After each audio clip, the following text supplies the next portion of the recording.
Hello, I'm Scott Soshnick. And I'm Eben Novi-Williams, and this is the Pirate Ship Sails Back to Betting sports business podcast, the Sporticast. All right, normally I grade it. I don't get it. Explain. Well, Pirate Ship is how Dave Portnoy and a lot of the Barstool folks describe the new era of non-Penn ownership. When Penn sold Barstool back to Dave Portnoy for $1, it was a return to Barstool's pirate ship ways, is the way that they all discuss what era they're in right now. Okay, so if we're going through well-known pirates, give me who would Dave be? Oh man, my pirate knowledge is, I gotta admit, you know it's enough quite pirates. small. Come on, I know Blackbeard. I know Sir Francis Drake. I know the guy from the Pirates of the Caribbean movie. Okay, Johnny Dave. Depp's. Yeah, Kurt Badenhausen, weigh in here. I would say the swashbuckling guy from the movie would be Dave. Yeah, absolutely. Okay, there you go. Yeah, taking bites of pizza and letting the world know what he thinks. Doubloon and pizza, right? That's all we need to know. Anyway, the important news here, Mr. Novi-Williams, is that Barstool, which we all knew, licensed its name to Penn, the thinking being that all the stoolies, see that reference I know, they would simply, due to brand loyalty, rush to anything that was branded Barstool Bet, Barstool Sportsbook, and say, this is where I'm going to go and put my money. And, well, things just didn't really work out that way. And, of course, the heavily regulated world of gaming didn't really dovetail nicely with Dave the Pirate, so to speak. So that was unwound. And wait a minute, I look up, and here they are again getting back into sports betting in a very – I'm trying to see what surprises me here. The fact that they're going back in, I understand it's a different deal, and you'll explain that. Or if I'm Penn, that I only had such a short lockup period that here they are knocking on my door again. Yeah, I think you nailed it there, Scott. There's two stories happening here simultaneously. Kurt, did you hear that? I nailed it. And shout out to Kurt Badenhausen, our colleague. Special day when Badenhausen joins. Must be some valuations we're going to talk about. Sporticast returning champion. Jump in whenever you want, though, Kurt. You can really just talk right over Novi-Williams. It's easy. But yeah, I think the more interesting part of this story, Scott, is the Penn piece of this. That Penn paid an aggregate $500-something million to buy Barstool. They wrote off $850 million when they sold it back to Dave Portnoy for $1. The Barstool sports book did not work, and the economics failed, and Penn lost a lot of money on it. And not only did Penn give away Barstool back to Dave, but there's clearly value in this in some way. And a lot of people have asked me, Scott, in the past 6 months since that deal was announced, what's the lockup period here? If Barstool wants to get back into betting in some capacity, how long did Penn restrict them from doing so? And the answer is 6 months, from what I understand. Football season. It's football season. The end of the football season. I think this DraftKings, unless something goes horribly wrong, this DraftKings Barstool deal is going to be announced right after the Super Bowl. The fact that Penn didn't even have the leverage to negotiate a way for that Barstool wouldn't help one of ESPN Bet and Penn's biggest competitors moving forward, I think, is one of the most fascinating parts of this. So yeah, I think there's a Barstool story here, but it's also a continuing story of the business mistake that Penn made when it got in bed with Barstool in the first place, and also how that deal was unwound.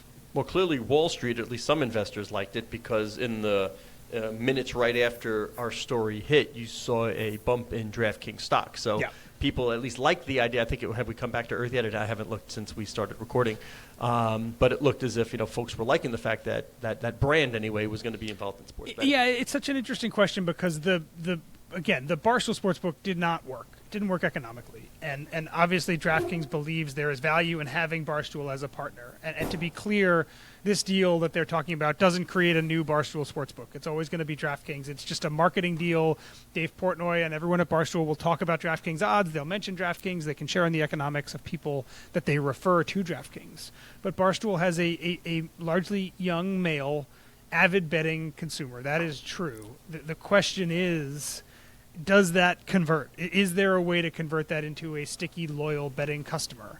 Penn obviously failed with that. We'll see how DraftKings does. But it's interesting to me that the market loves this because, at least so far, I think DraftKings has struggled, or Barstool rather, has struggled a little bit to be a funnel for a specific sportsbook. Well, Eben, this is actually going to dovetail nicely here. Did you know I met Kurt Badenhausen at the OTB on like 70th Street on the Upper West Side. He and I were both in our dirty, stained white T-shirts. He was a cigar smoker at the side, so he was just chomping on it. I think we were betting on Phillies in I think Santa we were Ana? both. Yeah, we were both eyeing the Sixth and Aqueduct. I think it was a horse called Broken Down Business or something like that. It was a mutter, yeah. Yeah, tough mutter, and I think we lost our shirts that day. But so now we decided to like work together and do other things. Badenhausen usually This on is the a valuation Boston story also, right? What's that? This is a Boston story also, Yes. right? Yeah, two Boston for sure. companies. Yeah, Two yeah. Boston companies coming Look at together. you. I was going to say, why don't you give me your take on what you see here? That's apart from I see it as a valuations, but that was Boston it. story. There you go. More dirty water. And we should shout out, Scott, our Sportico, Erica Ayers-Badan, who is the former now Barstool CEO, was at an event of ours in December. She kind of hinted at the idea that Barstool would be getting back into betting at that event. So there's a little bit of a shout out to our events as well, something that happened on stage in December with us. But yeah, it's going to be fascinating to see how this works out. The sports betting business writ large is still kind of stuck in this world where they're paying big money to media companies, to podcasts for customer acquisition. And everybody, and DraftKings is among them, everyone talks about this future world where they're entrenched in their business well enough to not need to do it, in the same way that Uber and Lyft talked about that a decade ago. But there's still, it's early days, sure, but there's still an open question about, is there a future where these companies don't need to spend this much money to acquire new customers, and maybe they don't need huge marketing deals like this one?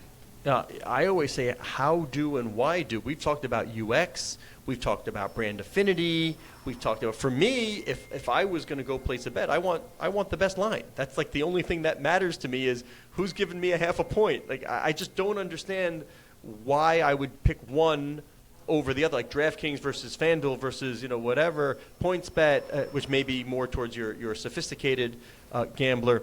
But if one had, if I wanted to go one way on a game and it had an extra half point, that's the one I'm using. Like even if I'm loyal to one of them, I'm going the other way. I don't get it. Like I'm riding New Jersey Transit, I'm getting bombarded with ads for both companies. I don't care. I just want to win money. You say that often, Scott. You are definitely in a minority there, and I'm curious. I don't know if you gamble. I'm very comfortable being in the minority. But the truth is, or from people I talk to in the industry, is that price sensitivity is really not that baked in. And I don't understand how that can be. And as soon as these companies know that you're price sensitive, Scott, you're like the least valuable customer. Yeah, of course. Right? You're the guy who doesn't bet very much money and actually. But cares I don't about the understand price. how everybody. What's the whole Yeah. purpose of doing it? The purpose is to win, right? It's to win the bet. If somebody makes it more attractive for me to go on the game I'm interested in. If I bet more money, maybe there should be a promotion, and stop me if there is, I don't know this. But let's say I reach it, like I go to Starbucks, I get stars, I get free stuff, okay? Yeah. So I've wagered X amount of dollars, so on my next bet, I get the option of moving a half point on the line one way or the other. Give me that. I'll be loyal to that sports book. That's the one I want to go with. You can buy a half point at some of these, obviously. Yeah, but that changes the odds. change Exactly. But I don't want that. I want as a loyal customer, I want the ability to change the odd because I'm loyal to you. Yeah, there is, again, there's so much uncertainty about what people are loyal to. Is it pricing? It doesn't seem to be. Is it UX experience? I think to a degree. There's kind of two tiers, in my opinion. There's a few sports books that are all on the same tier of very efficient, easy to get money in and out, and the UX experience is okay. And then there's a number of them that are bad at that. There are people out there that are just got the first one or the one that was giving them the most money and got kind of stuck in a habit of using that. But from a product standpoint, which is the point you're making, Scott, yeah, there's very little differentiation. Yeah. And one of the questions is partnering with, is being the one that Dave Portnoy talks about, to the millions of people that listen to him on betting advice and stock advice and all of the shows that Barstool has, is that valuable? And haven't we already learned the answer? Wasn't that valuable to Penn? Yeah, haven't we learned? We're not guessing. Go ahead, Badenhausen. I don't think he converts people. It's that new better. Yeah. Because I think I agree with Eben. Sorry, Scott, but I think that's right. He's smarter than me on this. That's people are loyal to what they use. So You order everything from Amazon. I don't look what the price is at Target or Walmart. I just click the button on Amazon. And I watch. I'm paying you too much. That's it. That's the only thing I take away. That Sportico is paying Badenhausen too much. That he does not comparison shop for all the Prada and Xenia stuff that he wears on a daily basis. I watch it with my kids who have online accounts, and they talk to their friends, and they all use whatever they want to use. They stick with DraftKings, and there's all sorts of loyalty bonuses, and they're constantly tapping you on the shoulder to do something. And I think it is a more sophisticated gambler that is chasing that half point, I think, than the casual person that is can be a serial user and be spending a lot of money. All right, speaking of sophistication, let us pivot to WWE Raw. No more sophisticated program out there than that. But, I think we were all taken aback. And by the way, I say that as a kid who grew up as a WWE fan. I took my son to Madison Square Garden, and then he proceeded to beat the living crap out of me for a week with elbows to the back of the head. It is wonderful, wonderful, and I'm air quoting, family entertainment. He bought a Lucha Libre mask. Of course, so they got me for the merch. They got me for the food and bev. I was a wonderful per cap for WWE. Tickets, merch, food and bev. Hey, Dad, want more popcorn? I want a soda. I want this. So perfect. They love every bit out of me. But I was a kid. I went to Stony Brook University. I tell the story of meeting or having Big John Studd walk past me, and I was scared out of my mind. This guy was so big. And, he was like the nasty guy, so he was the bad character. Scared the hell out of me. But, we wake up to the headline. That's a big boy. I just Googled Big John Stud. Oh, Big John. Yeah. Two D's on Stud, by the way, right? Two D's on Stud? Yeah. And by the way, I brought up Jim the Anvil Neidhart last time, and Kurt Eben had no idea who I was talking about. The Hart Foundation, of Jimmy course. the Mouth. He doesn't know any of it. Just stop. Just stop. But we wake up like multiple headlines from like Endeavor Properties the other day. It was like we had The Rock joining the board of TKO, right? Or WWE. What was it? What did he join the board? I think it was TKO board, right? TKO. He joined the TKO board. Which is the parent of UFC and WWE. Parent of UFC, WWE, right? He gets the Rock back to the license for the Rock name. That is part of the deal. And by the way, he gets $30 million as part of that deal. But the bigger part, then boom, like 5 minutes later, I believe, is this announcement that Raw has signed a new deal with none other than Netflix. So do we say, $5 billion over 10 years, so $500 million a year, quick math by me. Do we say that Netflix, and the headline, Kurt, was that this is Netflix getting into live sports. Here we go, right? The dam is open, the floodgates, whatever you want to say. Am I considering this Netflix is getting into live sports, or am I considering this into scripted entertainment? What am I? Is this akin to the NBA? Is this akin to the NFL? Or do you push this totally aside as a separate property? I push it aside. It's sports-related content. I look at it as dipping your toes into documentaries. This is not live sports. This is sports and entertainment. And listen, I think it's a great move on both sides. They're talking about it's a doubling of what they were receiving before, $250 million a year. When this merger happened of WWE and UFC under the TKO banner, this was really what's going to happen with media. What's the future of it? And this, obviously, the market reacted very positively and looks at it as a strong deal. And this is a loyal audience that is held up for decades now. So I don't think suddenly we've been waiting for Netflix to see what are they going to do in sports, what are they going to do in sports, really haven't touched it. And this just kind of seems more the same of their current strategy, whether focus on documentaries and other related content and not live sports from my perspective. I'm focused more on the other word. We can debate whether it's sports or not, but it is live. And that, to me, is an interesting thing for Netflix. Netflix has gradually dipped its toe in here. We've talked about, Scott, the Love is Blind fiasco, the crazy Love is Blind situation last year. They did that beautifully chaotic golf thing a couple months ago. I don't know if either of you guys watched that. I didn't. But this is the most comprehensive thing Netflix, by a mile, that Netflix will be doing live. And to me, there's going to be a lot they're going to learn from that. And who knows, maybe they do feel like suddenly having more appointment viewing live things, i.e. sports, is going to be valuable for them. Or maybe they do this for a while and realize, oh, we maybe don't want to be the appointment viewing app. We want to be the app that you binge, or the app that you watch at weird hours, or things like that. So yeah, to me, the live part is interesting, is that this is the first kind of real appointment viewing live programming, to my knowledge, that Netflix is really paying up for. And that will be fascinating to see. I always think there's a lot, the shoulder programming seems to be just as important to Netflix as whatever that live would be. There's a million things creative they can do with wrestlers around simply showing the events. And we got sort of a peek at a strategy when Netflix was eyeing the World Surf League. Again, that's got to be a lifestyle thing. It's got to be more than just watching the ride of the wave. And there had to be so much more. And, of course, they couldn't reach a deal. And it turns out, I believe today, as a matter of fact, World Surf reached a deal with ESPN. So a more traditional route. But whether it's Apple, whether it's YouTube, we're still waiting. Like, is ESPN, are they quaking in boots? If I'm the NBA, I'm like, great. Anything that signals other people are getting involved and I'm looking to 2X, 3X, I'm very happy here because if you're ESPN, you got to have the NBA, right? You got to have the NFL.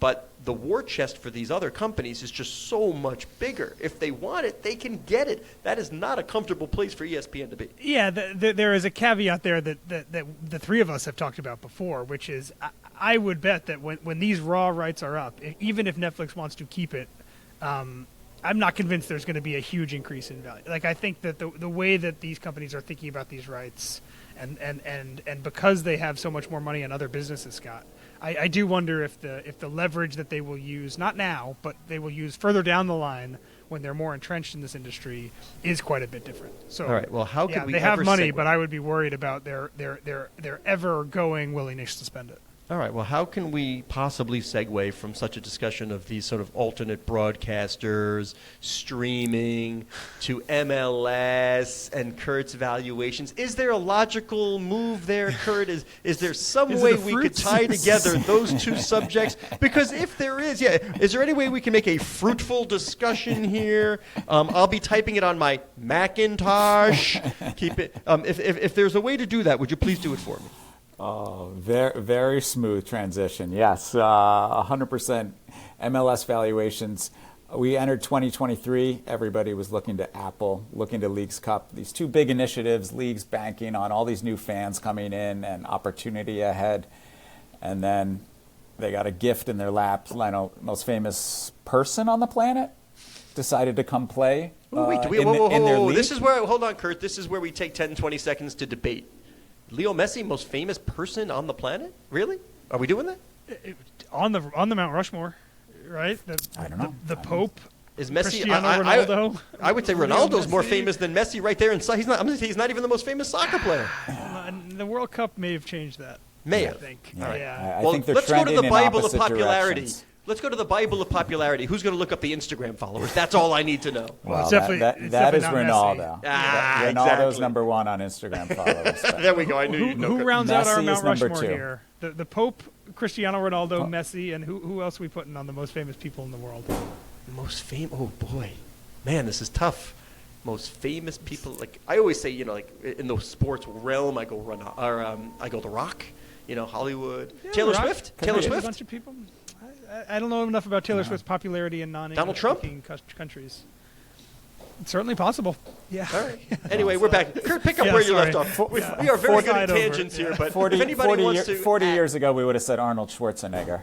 We would have. So it's Well, he vowed to be back, and he has not come back. So MLS. So listen, Messi sprinkled a little bit of pixie dust on all the clubs, but none more so than Inter Miami. Revenue more than double, and that was in half a season. This year, they're looking at $200 million in revenue, which is just, from MLS economics, the average team generates $70 million. So they're going to be 3x what the average team does. And so, but obviously Messi's only here for another 2 seasons. And so MLS has a great opportunity, but they have a great challenge because that's great. It's a great injection of cash, people spending money on sponsors, tickets, suites, all to see Messi. But you got to be thinking long term. How do you capitalize on this moment? And listen, all 29 teams and the league is focused on this idea. Because say 10 new fans came to MLS in 2023. 10 are not sticking around in 2026 when presumably Messi's gone, but it's also not zero. So they're trying to find out how many, what percentage of those fans we can keep long term. So they have a lot going for it. Great infrastructure in terms of the stadium. A lot of local environments have been incredible atmosphere, but you have some of these legacy teams desperately need new stadiums, and so that's where MLS is right now in terms of where they go from here.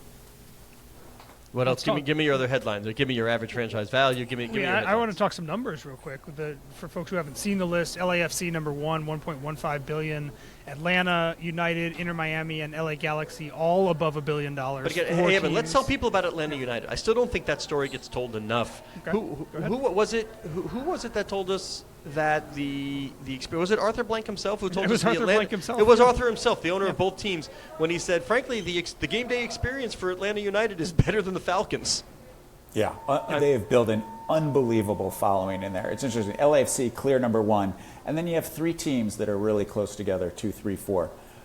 You have Atlanta United number 2, Inter Miami number 3, LA Galaxy number 4. And they're really bunched together in value. And it's really, what are you looking for?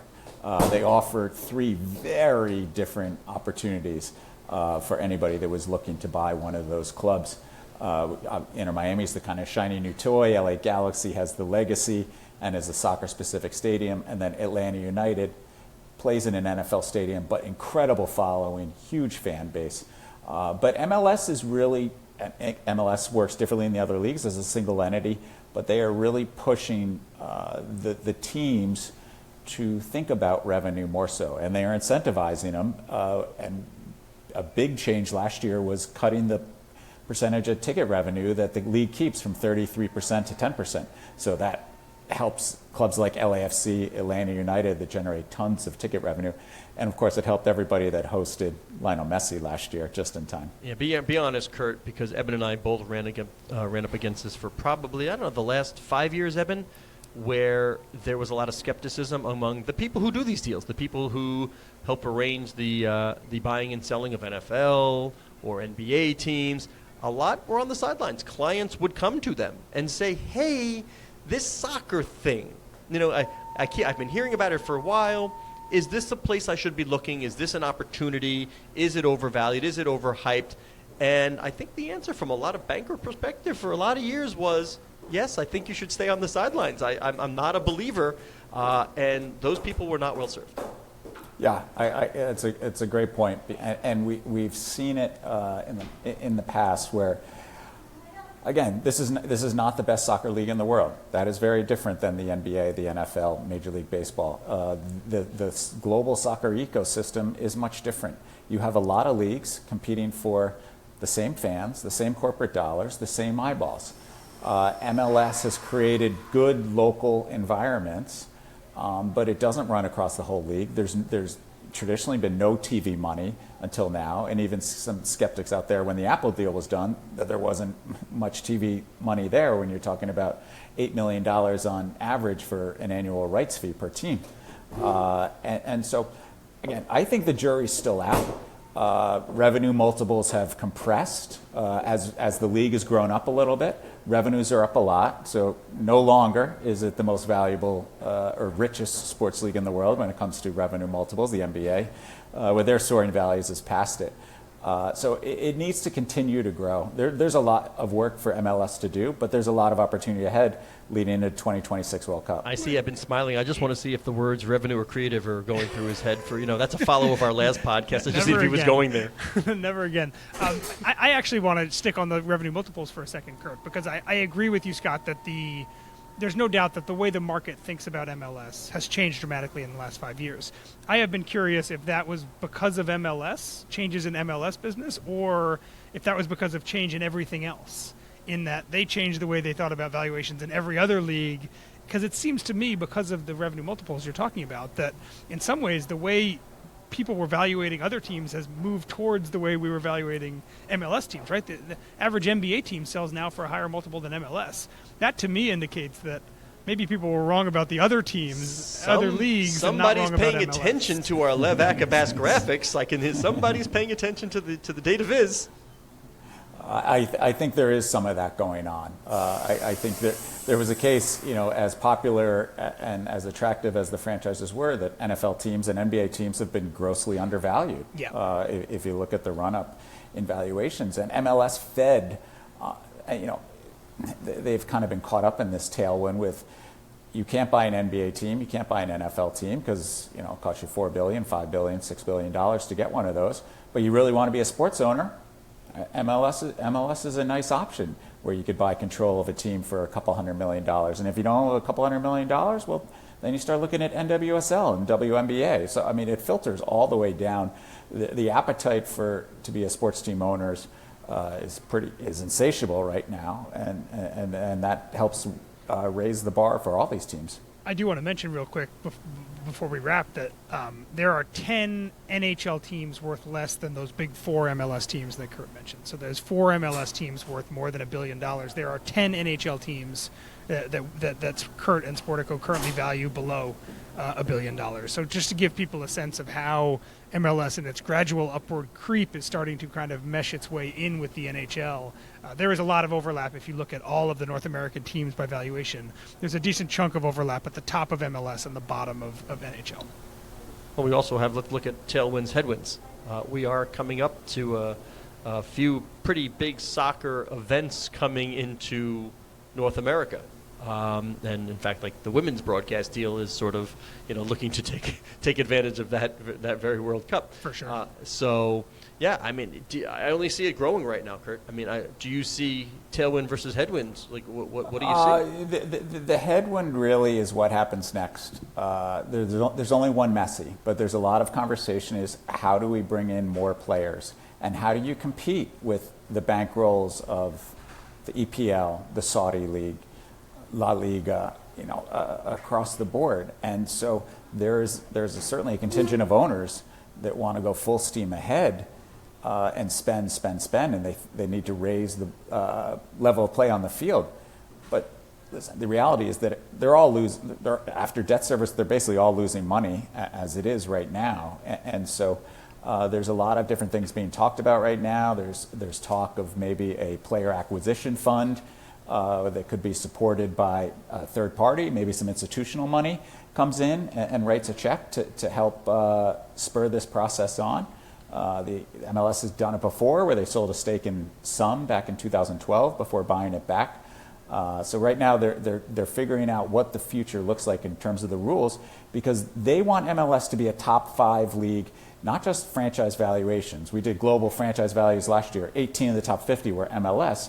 But that's the closed ecosystem, props up the values of all these teams, not having to worry about relegation. Yeah. They want to be a top 5 league on the field, and they are not there right now. 2027 is going to be the definitive year in MLS, in my opinion. The World Cup, the North American World Cup will be in the rearview mirror. Leo Messi will probably be gone. And I think those two things will combine to really level set where MLS is. Yep. Without Messi here, without the bauble that everybody talks about, the World Cup here in the U.S. in 2026, with that in the rearview mirror, I think we're going to really have a sense of what the appetite is here for MLS, how good the quality is on the field, what Messi's impact did and didn't do from a sustainability standpoint. I think 2027 is the year that things really shake out in terms of what MLS clubs are worth and where the league goes from there. What New York restaurant will host the Kylian Mbappe welcome to MLS press conference? Do we know? What do we think? It's French. Le Bernardin? So Le Bernardin, right? Yeah. Le Bernardin is where Kylian Exactly. Mbappe will be welcome to MLS. Perfect. I love it. That's what it's going to be. Badenhausen, we love when you join us. I love that it was beyond just the valuations today, but again, if I may, in this very public forum, Dude, love it. I mean, I'm up at midnight when it publishes. I like to see the immediate. That makes one of us. I'm up for a number of reasons, but that's really one of them. I like to promote it early, and I like to see the feedback and the way it just gets pushed around the world. I love every single time you do it. I love it. Great work, and we appreciate you joining us. Agreed. And for folks who want more Kurt, you can find him on Twitter at K Badenhausen. More Kurt. You can find Scott for more Scott at Soshnick. You can find me. Nobody for more wants Eben more Soshnick, Kurt. Don't worry about Novi it. All these people are going to Badenhausen. The show is produced by Aaron Greenewald. Thank you very much to Aaron. Sportico's digital media editor, Cora Veltman, would like you to know that you can follow the Sporticast, the show at Sporticast. Little stumble right there. Which is Evan. the little hub stumble. Tough one. of the Tough one. You had it. Sportico Media That's falling Network. right before the line.